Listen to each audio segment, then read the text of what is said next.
Baltic सागर में रूस के खिलाफ नए सिरे से यूरोप की घेरेबंदी की खबर है। नॉर्ड स्ट्रीम पाइपलाइन की जांच से रूस को दूर रहने की चेतावनी दे दी गई है, जबकि जांच अब कोई एक एजेंसी नहीं बल्कि कई देश मिलकर करने वाले हैं।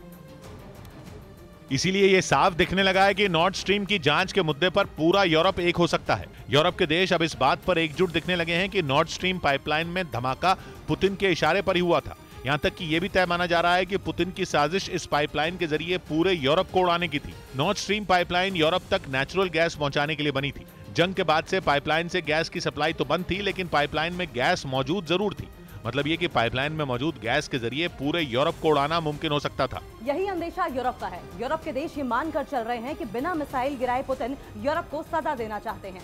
इसीलिए आशंका यह है कि पुतिन के भेजे हुए हमलावरों ने ही पानी के 100 फीट नीचे से गुजर रही पाइपलाइन में धमाका किया था। जबकि यूरोप के देशों को तो यह भी लगता है कि पुतिन अब किसी भी कीमत पर इस धमाके की जांच को रोकना चाहते हैं। इसीलिए स्वीडन ने रूस को दो टूक कह दिया कि नॉर्ड स्ट्रीम में धमाके की जांच पूरी तरह गोपनीय रखी जाएगी। मतलब यह कि उस जांच में रूस की सरकार, रूस की किसी भी एजेंसी या वहां की गैस कंपनी को शामिल नहीं किया जाएगा। स्वीडन को यह कहने की जरूरत इसलिए पड़ी क्योंकि रूस की सरकार ने स्वीडन की प्रधानमंत्री को एक चिट्ठी लिखी थी। चिट्ठी के जरिए उन्होंने जांच में रूस की गैस कंपनी को शामिल करने के लिए कहा था।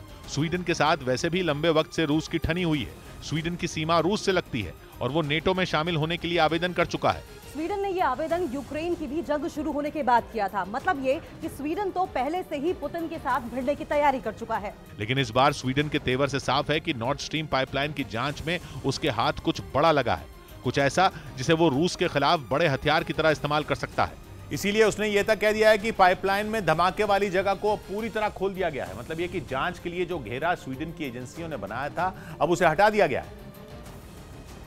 मतलब यह कि समुद्र के उस हिस्से में आवाजाही पूरी तरह खोल दी गई है। स्वीडन की प्रधानमंत्री ने यह तक कहा कि रूस चाहे तो अपने जहाजों को धमाके वाली जगह पर भेज सकता है। दूसरी तरफ जर्मनी ने भी स्वीडन से जांच में शामिल होने के लिए कहा था। रूस की इसी मांग को ठुकराते हुए स्वीडन ने जर्मनी के लिए अपने दरवाजे खोल दिए। अब जर्मनी, डेनमार्क और स्वीडन तीनों देश मिलकर नॉर्ड स्ट्रीम पाइपलाइन में हुए धमाकों की जांच करेंगे। जर्मनी ने ही रूस के साथ मिलकर नॉर्ड स्ट्रीम 2 पाइपलाइन के प्रोजेक्ट को मंजूर किया था। दोनों नॉर्ड स्ट्रीम पाइपलाइन बाल्टिक सागर से होती हुई जर्मनी ही पहुंचती हैं। हालांकि रूस ने पाइपलाइन के धमाकों पर अनेक बार सफाई दी है। रूस बार बार धमाकों में हाथ होने से इनकार करता रहा है।